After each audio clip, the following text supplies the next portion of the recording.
Empreenda Mais é um programa de empreendedorismo da TV Manaim, uma emissora da Igreja Cristã Maranata.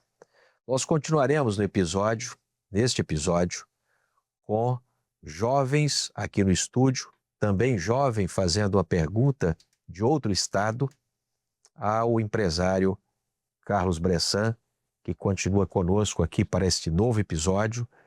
Tivemos uma anterior. Bressan, seja muito bem-vindo mais uma vez. Obrigado. Vamos dar início, então. Vamos deixar com os jovens aqui. Continuamos aqui com o Henrico Rocha Filho e o Rafael Coelho Teixeira. Né? Fique à vontade. Bressan, eu tenho uma pergunta que seria acho que muito diferente, assim.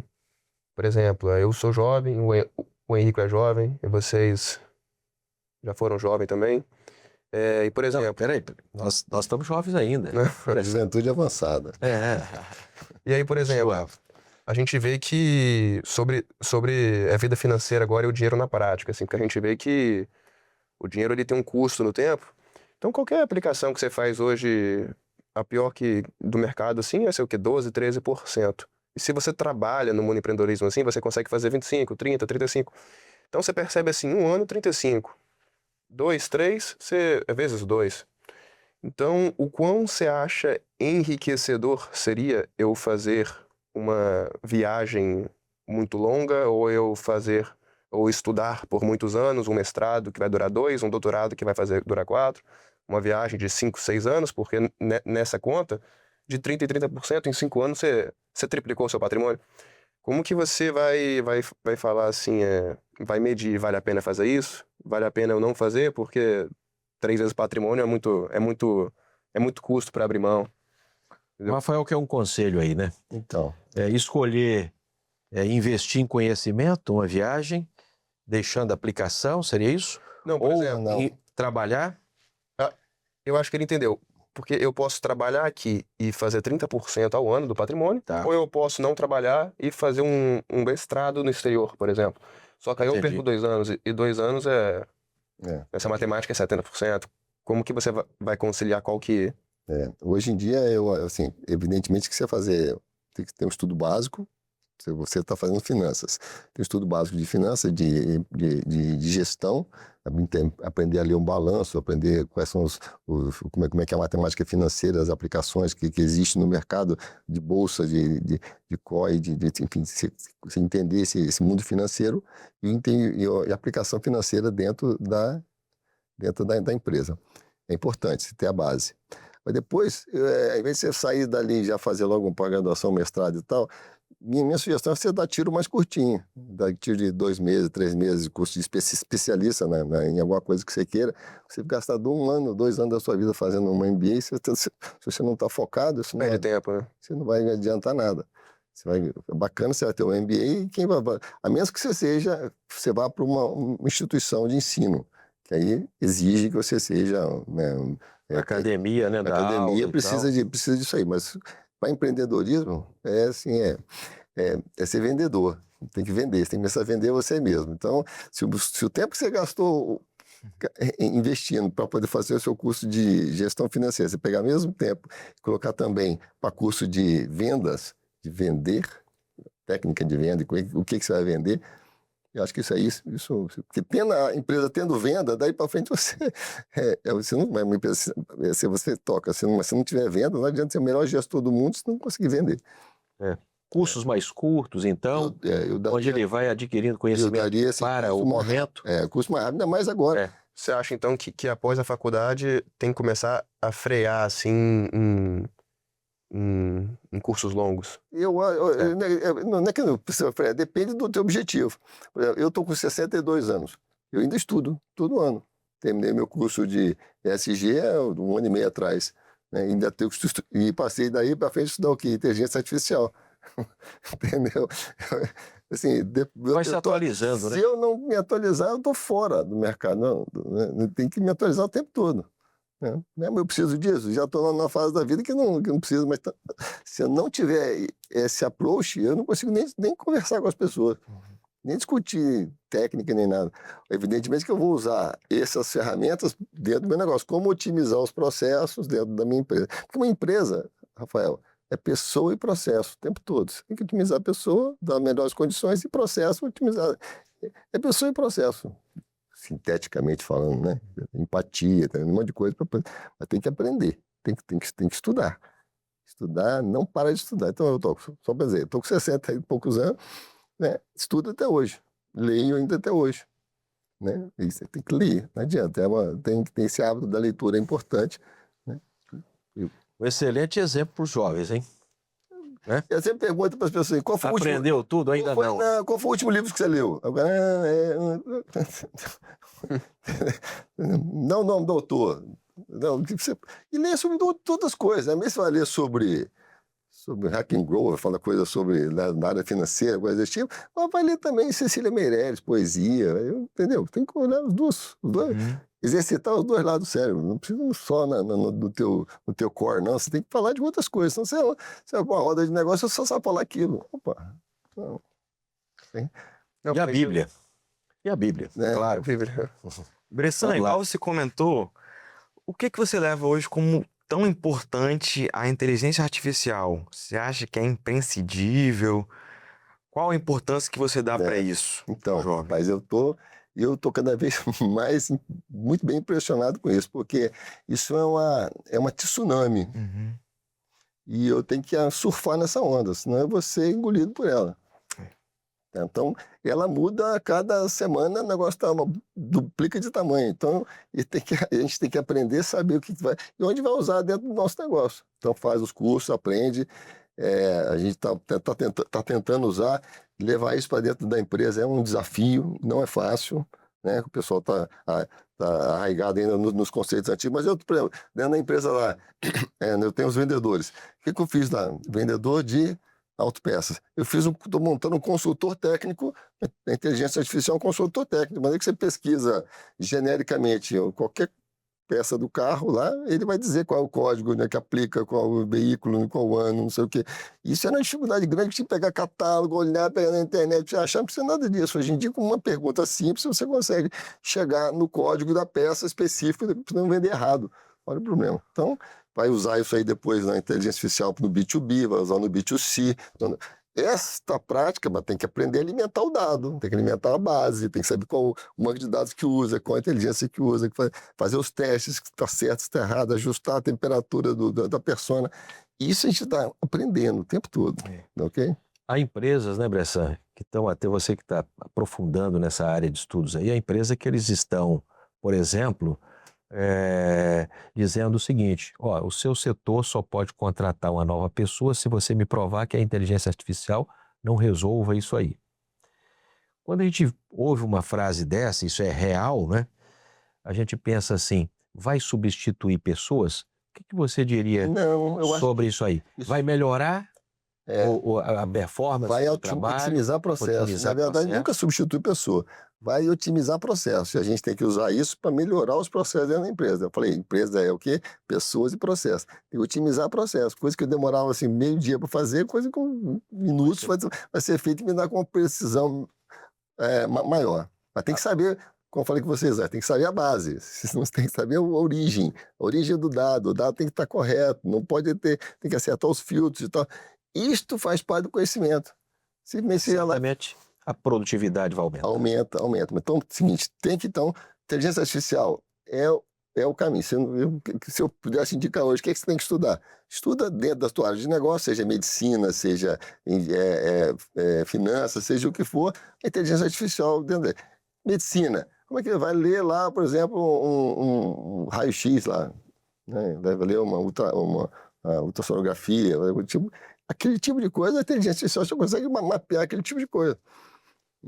Enfim, então, olha, eu me surpreendo absurdamente com esse monte de coisas novas que tem dentro da inteligência artificial, que a cada dia vai surpreender cada vez mais a gente. Excelente. Bressan, também eu queria saber o que te move até hoje a você continuar nesse propósito empresarial e tudo, de não cansar também, né? Não. Porque a gente sabe que também é bem desgastante. Então eu queria saber também essa parte. A empresa, ser empreendedor, né, é contrabalançar. A empresa, na verdade, é o sonho. Uhum. É o sonho que deu certo.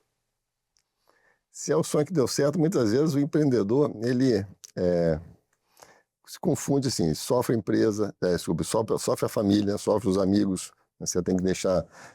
então, isso sofre os filhos. Pô, não fiquei tanto tempo com meus filhos, não vi eles crescer, porque eu estava trabalhando, me dediquei tanto tempo. Aí, e esse tipo de compensação tem que ter. O maior benefício é a jornada. E no final você fala assim, olha, onde que seus filhos vão querer passar as férias? Quando ele tiver ele junto com a esposa e os filhos. É na sua casa ou na casa dos outros? Se eles quiserem ir para sua casa, opa, então toda a jornada sua está dando certo. Valeu a pena, né? Está valendo a pena. Então, assim, o final é sempre esse aí, essa jornada. Eu costumo falar que uma vez eu estive em Nova York, eu fui conhecer a ONU. Sempre tive vontade de conhecer a ONU. E chegando lá, eu vi um painel, um mosaico muito grande que tem lá, onde tem as imagens de todas as pessoas do mundo. Então, um mosaico enorme, uma parede deve ter uns 5 metros de altura, e está escrito assim, do unto others what to have them do unto you, ou seja, faça aos outros o que gostaria que fizesse a você. Na minha mesa de trabalho, eu tenho lá meu nome, tem uma plaquinha lá, um triângulozinho, Carlos Bressan. E do outro lado, olhando para eu ver, está escrito essa frase. Ou seja, sempre que alguém está na minha frente, eu estou falando exatamente ela. Faça aos outros que gostaria que fizesse a você também. Então, essa aqui é a regra de ouro. É a grande regra de ouro. Entra em empatia, né? Tudo isso, né? Muito bom. Mais alguma pergunta, senhores? Senhores jovens. Bressan, se você volta 40 anos atrás e encontra você lá de 20 anos, de 25 anos, 21 anos, que é algo próximo da nossa idade, o que você pegaria em você mesmo e alteraria, assim, para mudar uma certa característica, uma certa opinião, um pensamento ali já consolidado que hoje você abriria e mudaria o quebra-cabeça ali? Não, o jovem é isso aí mesmo. O jovem, quando a gente está jovem, não tem a parte frontal do cérebro, não está totalmente formada ainda. Então, você é muito imediatista, não pensa muito no futuro. Então, hoje em dia, se eu pudesse falar para o Carlos lá de 40 anos atrás, olhar mais a parte financeira, a parte de fazer mais amizades. Eu acabando muito duro, sério, muito mais sério do que eu sou hoje, né? E eu tive que, engraçado, eu tinha uma dificuldade de dicção. E quando eu fiz um curso de neurolinguística, e aprendi a falar, a entender como é que a mensagem chega do outro lado, para ser me comunicar melhor. Hoje em dia eu faço palestra para 2.000 pessoas sem dar muito frio na barriga. Porque eu aprendi a me comunicar. Então eu falaria assim, olha, aprenda a se comunicar melhor, aprenda a mostrar quem você é para as outras pessoas, né? E que as pessoas entendam, né? Bressan, além dos 2 jovens empreendedores que estão aqui no estúdio, nós temos também uma pergunta de um jovem que vai participar aqui conosco, vai aparecer aqui na tela, um jovem lá de Joinville, lá em Santa Catarina, né? Então nós vamos aqui receber a pergunta. Felipe, sou da cidade de Joinville, Santa Catarina, e a minha pergunta é: quais são os 3 setores da economia mais interessantes para o jovem poder empreender nos dias de hoje? Muito bom. Agradecemos o Luiz Felipe, né, pela pergunta enviada. Luiz Felipe, parabéns pela pergunta, realmente é desafiador. Eu não falo... Antigamente eu dava conselho, faz isso, faz aquilo, né? Então, um dia eu recebi um convite de formatura de um menino que estava formando em engenharia. Eu dava muito palestra sobre empreendedorismo. O rapaz me mandou um convite, eu olhei o convite, recebi lá na empresa, eu não sabia quem era. Eu liguei para a camarada, liguei para essa pessoa. Eu disse, não, rapaz, eu assisti uma palestra sua, você falou isso assim, assim, assado, eu fiz engenharia, agora estou lembrando de você, estou te convidando para a minha formatura. Eu falei, bacana, esse deu certo, e os outros que não deu. Então, difícil falar, assim, O conselho dar o conselho do que você vai fazer. pode levar Pode levar a um pro- destino, né? Né? Eu acho Uma bacana isso, mas assim, é, eu falaria, a minha dica é, como eu falei antes aqui, aprenda inteligência artificial. Use na área de, se eu pudesse falar alguma coisa hoje, o mundo está na área de informática, engenharia da computação, coisa desse tipo. Na área de exatas é o que a gente vai ter. Hoje, se a gente formar 70 mil engenheiros, vai ter emprego para 70 mil e demanda para se formar 700 mil, tem para 700 mil também. Né? Hoje o Brasil importa software da Índia. Se eu tiver que fazer uma programação de um óculos 3D, eu tenho que mandar alguém lá da China ou da Índia fazer a programação, porque no Brasil não tem gente suficiente para fazer esse tipo de coisa. Eu só dando assim, então, olha, aprenda a inteligência artificial dentro do seu negócio, foque na área de exata, se for o caso, e na área de computação, porque precisa de muita gente dentro dessa área. Excelente. Tá aí o conselho. O Bressan não está querendo trazer a responsabilidade para ele, qual é o destino dele, né, Bressan? Mas está o conselho, né? Ele analisa naturalmente, né? Claro. Avalia o conselho. Vamos continuar aqui então no estúdio com o Henrique, com o Rafael. Bressan, eu queria saber se você tem alguns hábitos ao longo da vida, né, em toda a carreira, que até te ajudaram a você desenvolver sua empresa, desenvolver até a sua própria imagem, né?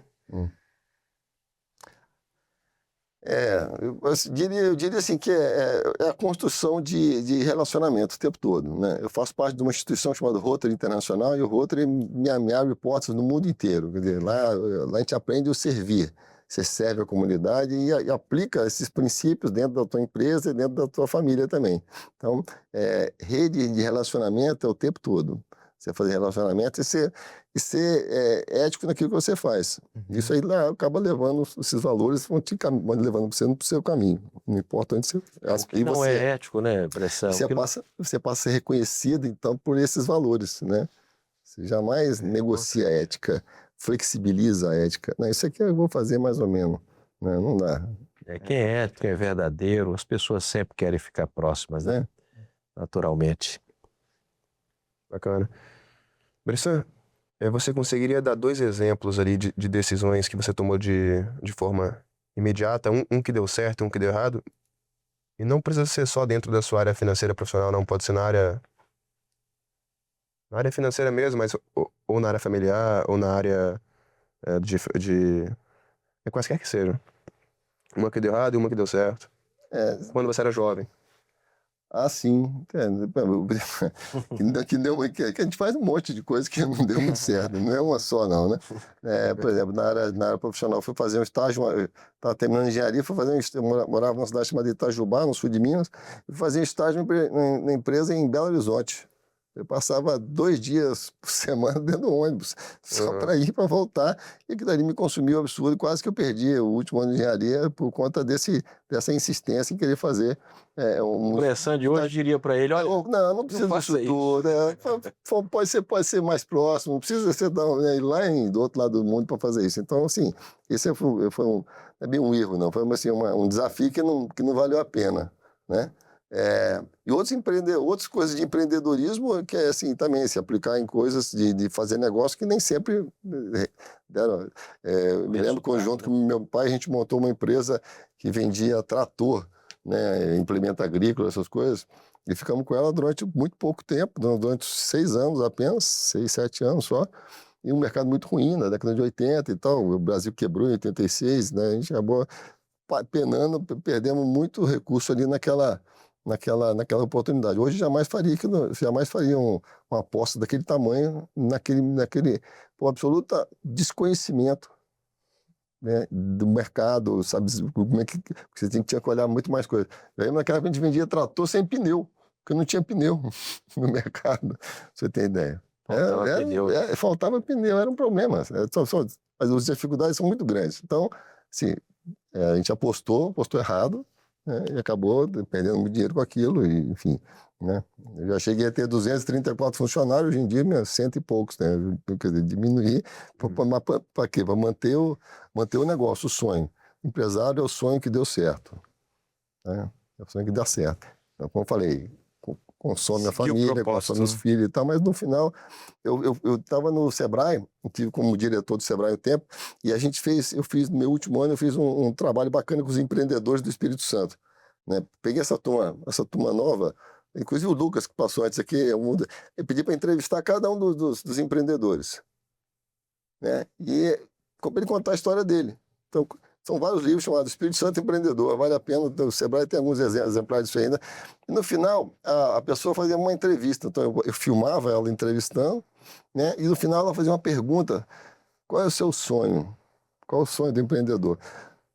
A grande maioria converge para o lado social. Ah, eu fiz isso assim, assado, porque agora eu estou na área social. Então, quer dizer, no final, o que vale é o que você faz para o próximo. É o Nem só para aquilo, né? Não é só para o seu desenvolvimento pessoal. Né? Excelente. Você acaba deixando também ali um ensino, deixa um legado, né? Bressan, muito obrigado mais uma vez pela sua participação aqui. Enriquecedora, né? Uma contribuição muito grande. Obrigado. Deixamos aqui um convite. O Lucas Isoton nos deu a resposta se comprometendo a retornar. Espero que você também aceite um novo convite. Será um prazer. Pronto, está registrado. Tive aqui nos primeiros, né? Empreenda Mais. Sim, Né? foi no primeiro episódio. Primeiro episódio, começamos, né? Então, sou de casa, então. Claro, de casa. Rafael, Henrico, muito obrigado a vocês. Nós sempre lemos um texto, Bressan, da palavra de Deus, aqui, a Bíblia, e vamos ler aqui em Mateus, capítulo 6, versículo 20, que deixa aqui uma palavra, né, um conselho a nós, como homens, né, ou empreendedores, que diz o seguinte, o Senhor Jesus falando, né, mas ajuntai tesouros no céu, onde nem a traça, nem a ferrugem consomem e onde os ladrões não minam nem roubam. Então são tesouros no céu muito mais valorosos que aqueles que nós estamos falando aqui, apesar de que os que nós estamos falando de empreendedorismo são necessários para a nossa sobrevivência, para o nosso sustento das nossas famílias. Obrigado, Bressan. Mais uma vez a vocês, obrigado. E a você que está conosco, continue na nossa programação da TV Manaim.